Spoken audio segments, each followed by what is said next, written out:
Hello and welcome live from Channels Television's global headquarters in Lagos, Nigeria. You're watching Newsroom series. I'm Dominic Iriwa, and today our focus will be on the northwestern region. But before we get into that, let's have a snippet of our top stories making rounds at the moment. The leadership of the Nigeria Labour Congress NLC and that of the Trade Union Congress TUC have suspended their planned protest at the office of the Minister of the Federal Capital Territory, Mr. Nyesom Wike. The joint protest, which was proposed by the two labour centres, was against the backdrop of an ongoing strike embarked upon by staff of the Federal Capital Territory Administration. On Monday, the FCT minister got a court order which restrained the worker unions from embarking on the planned protest, just as the FCT police also issued a statement advising the workers to shelve the protest. Notwithstanding the restrictions from the court and the police, the labour leaders insisted on engaging in the demonstration. In what appears to be a twist of events, however, the labour leaders, via a press statement, direct all the workers who have been on strike to resume work immediately, citing a last-minute reconciliation meeting held with the FCT minister. According to the statements, the labour leaders have secured the commitment of the minister to address the issues raised by the workers, and that the minister has agreed to withdraw the case at the industrial court and a promise not to victimize any worker who participated in the strike. The Lagos State House of Assembly and residents of Makoko as well as Oronshoki are meeting over the demolition of structures within their areas. This is coming after the state's government explained that its recent actions form part of a broader statewide safety and environmental policy aimed at preventing disasters linked to unsafe settlements, fire outbreaks, and high-risk infrastructure locations. The special advisor to the Lagos State Governor on edges and urban development, Mr. Olajide Babatunde, made this comment during a press briefing held at Alausa, Ikeja. Mr. Babatunde said the state's intervention in Makoko was driven primarily by the need to protect lives, particularly in areas located beneath high-tension power lines. What we all signed to at the Rio de Janeiro conference in 1992 in Brazil is that everybody is entitled to adequate shelter. Adequate. Not shelters that are dangerous. Now, so what do we have? In Makoko, sanitation is already at its lowest ebb.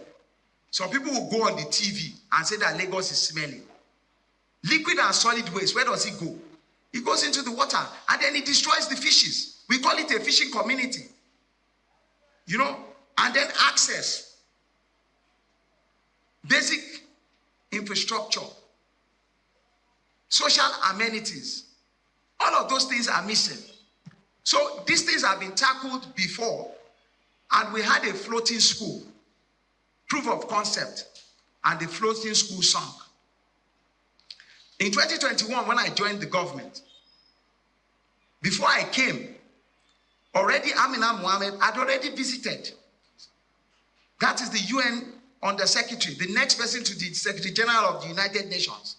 So it is not an area that we are joking with at all. It's an area that we want to ensure that we do the needful and improve their living standards. So we need to do what we have to do. If we do not do them, then we are endangering the lives of the people that we signed and swore and vote to protect.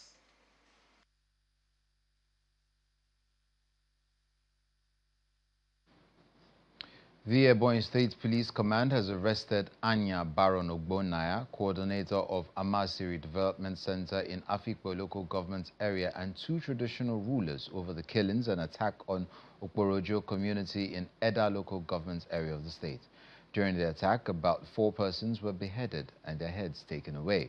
Confirming the arrest, SP Joshua Ukandu said the traditional rulers were identified as Onyadiam Basi and Godfrey Oko Obia. Ukandu noted that the arrest followed a joint operation by the police, the Nigerian Army, the Department of State Services, and the Nigerian Security and Civil Defense Corps, adding that 10 suspects had earlier been arrested as investigations continued. According to him, in a quote, yes, following the attack, the coordinator of Amasiri, 2 traditional rulers, and other individuals were arrested during a joint security operation, end of quote.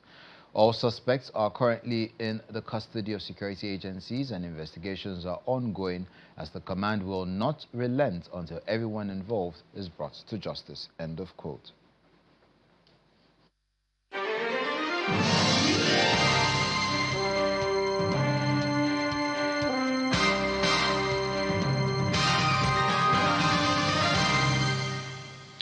Now we start off in Kaduna State as efforts to reinforce the Governor Uba Sani administration's commitments to strengthening primary healthcare delivery across the state. Governor Uba Sani has commissioned a newly acquired modern hospital equipment and the headquarters of the state's primary healthcare board, as well as recruiting 1,800 health workers to boost the manpower development in the state's health sector. Speaking at the event, Governor Sani emphasizes that the collective impact of the interventions is geared towards building a healthier Kaduna State where no community is left behind in assessing affordable and quality primary health care. It's a milestone recorded in the Kaduna State health sector as the administration of Governor Uba Sani deploys new medical equipment and ambulances to all the primary health centers across the state. This is in addition to the commissioning of the new headquarters of the State Primary Healthcare Board. Governor Uba Sani arrives at the event and proceeds to unveil the medical equipment.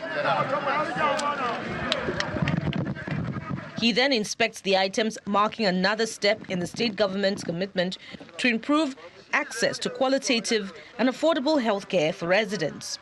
This equipment are carefully selected to address priority health needs at primary level at the admission wards, delivery rooms, consulting rooms, minor procedure rooms, and the pharmacy. This intervention, Your Excellency, ensures that no community is left behind. The commissioning of Kaduna State Primary Healthcare Board headquarters marks a new chapter in institutional governance and coordination. This facility will serve as a operational nav center for planning, monitoring, and supervision and accountability of PHC services across all the wards in the state. It reinforces the implementation of primary healthcare under one roof policy and positions the board to deliver its mandate more effectively and efficiently. The governor also commissions the newly constructed headquarters of the Kaduna State Primary Healthcare Board, a move expected to strengthen coordination, planning and implementation of primary healthcare services across the 23 local government areas. Stakeholders at the event described the new headquarters and medical equipment as a major boost to primary healthcare delivery, particularly at the grassroots level. To say a big thank you to, for providing terrific, health facilities and also huge investment in this sector. One of the major problems that we have in this country is healthcare, dilapidated hospitals, and also the health workers. But I'm so delighted to hear that you have increased their salaries. You have provided so many hospital amenities, and I think this we can proudly say the government has done very, very well in the area of health sector. I appreciate you. Governor Sani also inducts newly recruited health workers in the first phase of a structured 5-year employment program. We remain guided by a simple but firm principle.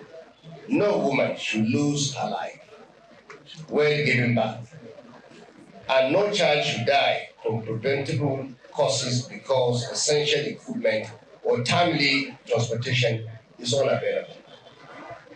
The ambulances being deployed today are among the latest of their kind, comprising both basic and advanced life support models capable of stabilizing and resuscitating critically ill patients. This facility, the largest of its kind in the country, will serve as a coordinating center for planning, supervision, monitoring, and accountability across the primary health care systems. It will enable more efficient oversight of services, better use of data for decision-making, and sustained implementation of reforms that ensure every primary health care facility in our wards operates to standard. The distribution of these modern hospital equipment marks the second phase by the Sani administration, which says more health sector investments are underway as part of a broader strategy to improve the well-being of residents.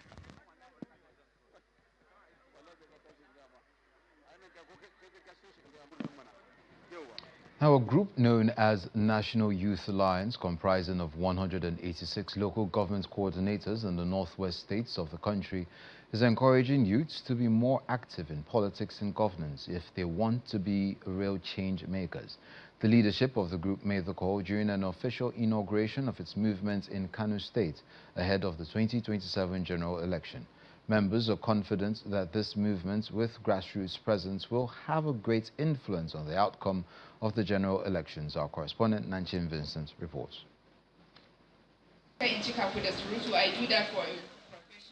The National Youth Alliance movement has reaffirmed its commitment to protecting Nigeria's values and national interest.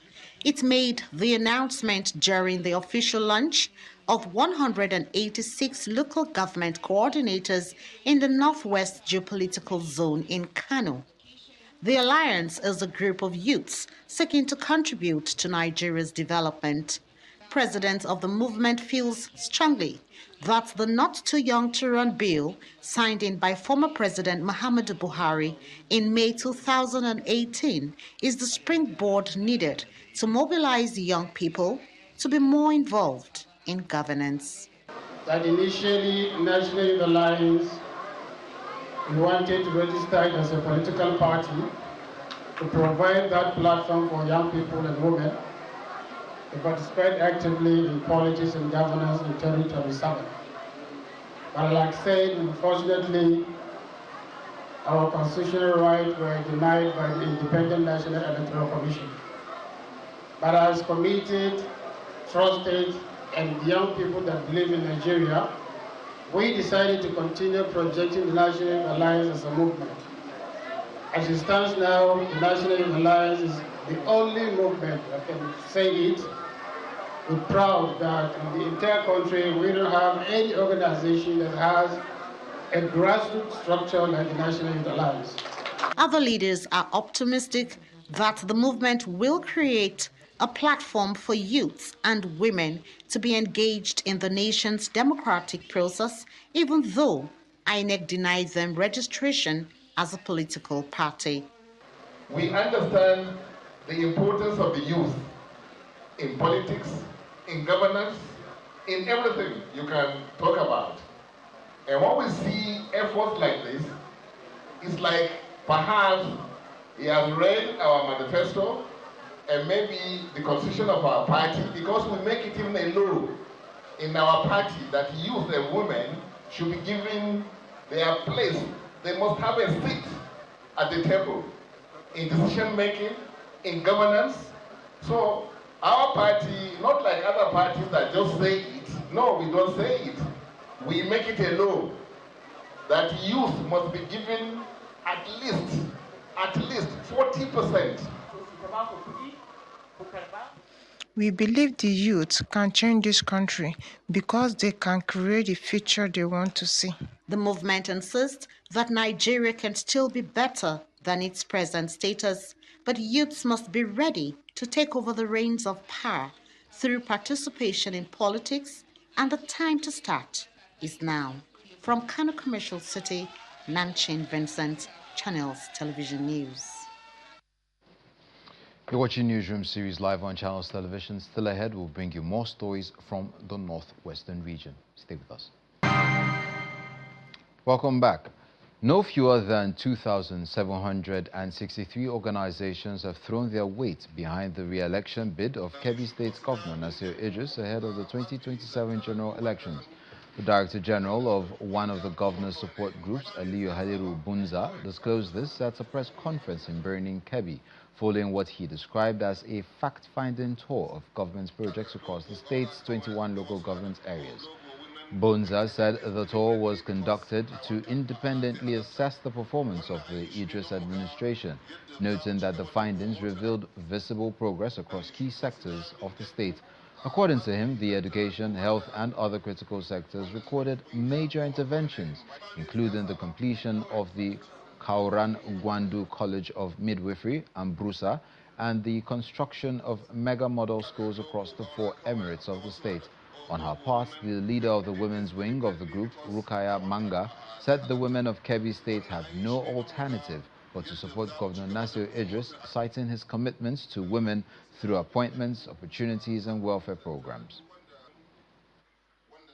Based on the above-mentioned achievements recorded by the State Governor, His Excellency Dr. Nasir Idris Kauran Gwandu, and obtained by the Kaura organization during its fact-finding tour of projects across the 21 local government of the state from various sites and benefiting communities, the Kaura organization hereby make bold to give a pass mark and vote of confidence to our comrade governor, His Excellency Dr. Nasir Idris Kauran Gwandu, to lead the state till 2031. As 2027, Kebbi State Government House, there is no vacancy. In the present administration, we've seen a lot of groundbreaking activities that have affected women in one and more ways, because women have benefited a lot during this governance. We've seen a lot of developmental programs and achievements that have affected us women, like in the areas of education, areas of empowerment, areas of health. We've seen a lot of development.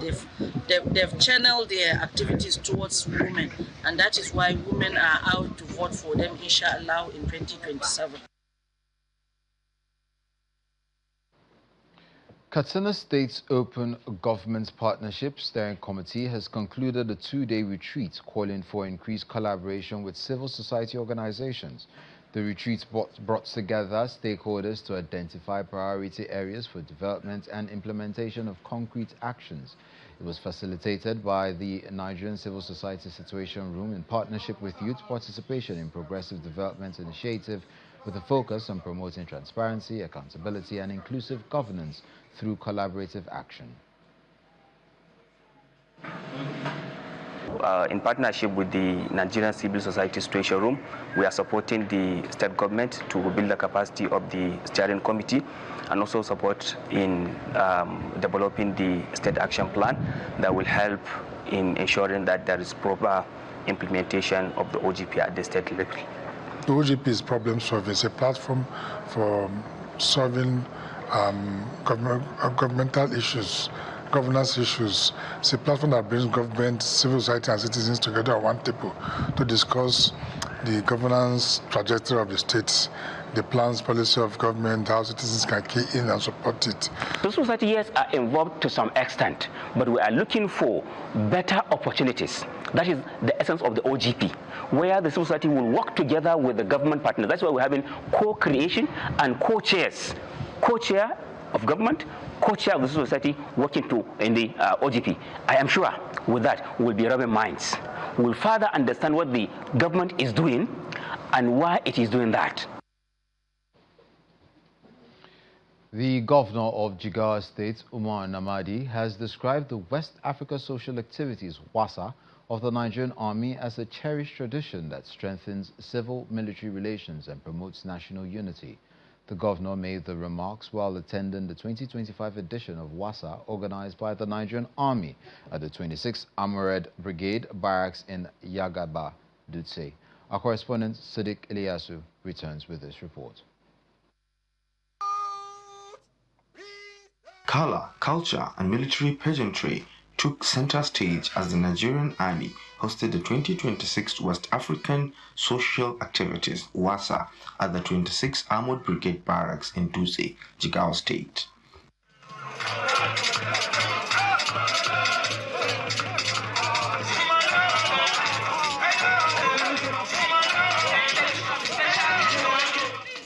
Addressing officers, soldiers and guests at the event, Jigawa State Governor Umar Namadi described WASA as a symbol of unity, heritage and mutual understanding between the military and host communities.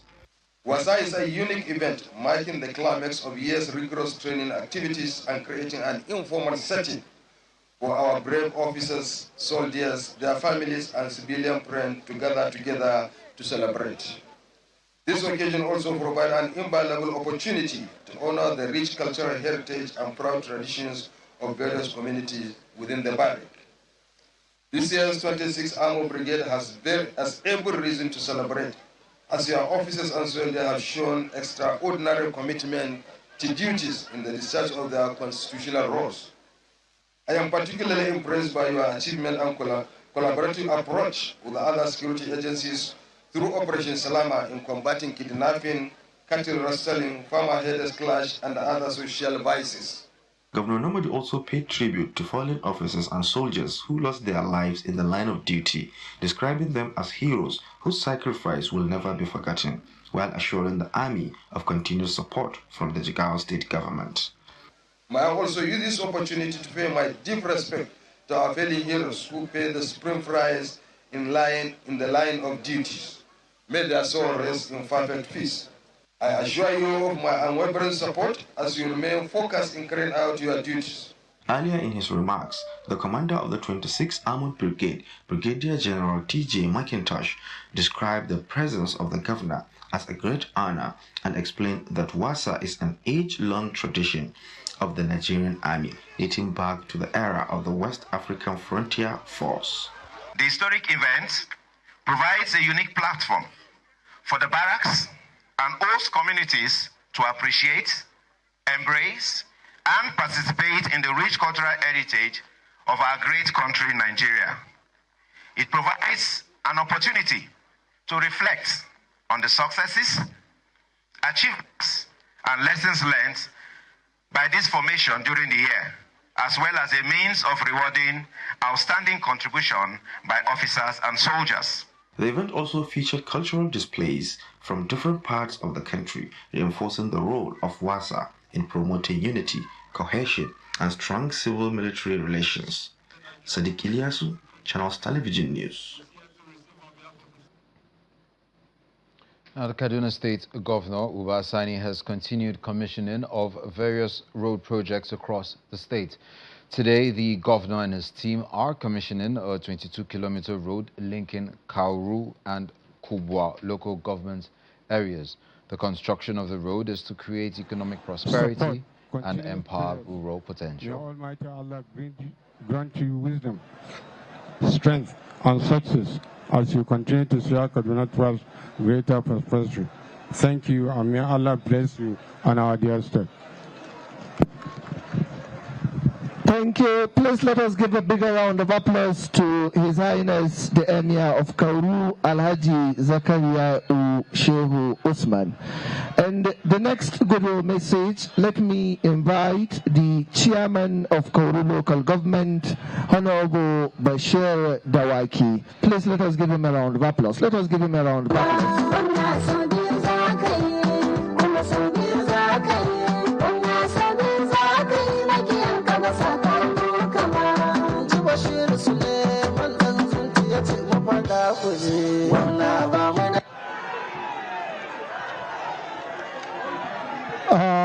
A'udhu billahi minash shaitanir rajim. Bismillahir rahmanir rahim. Your Excellency, the Executive Governor of Kaduna State, Dr. Malam Ubasani, CON, the Deputy Governor of Kaduna State, to all due protocol will observe. Your Excellency, permit me to speak in Hausa because I want to talk to my people. This is the latest commissioning of road projects in Kaduna State. Governor Sani says his priority is connecting rural communities to urban centers to boost agriculture and trade. The 22-kilometer Kauru Kubwa project is part of a larger plan to address abandoned roads and improve access for farmers to reduce post-harvest losses. And that's where we drop the anchor on this edition of Newsroom Series. I'm Dominic Iwiwu. Enjoy the rest of your day.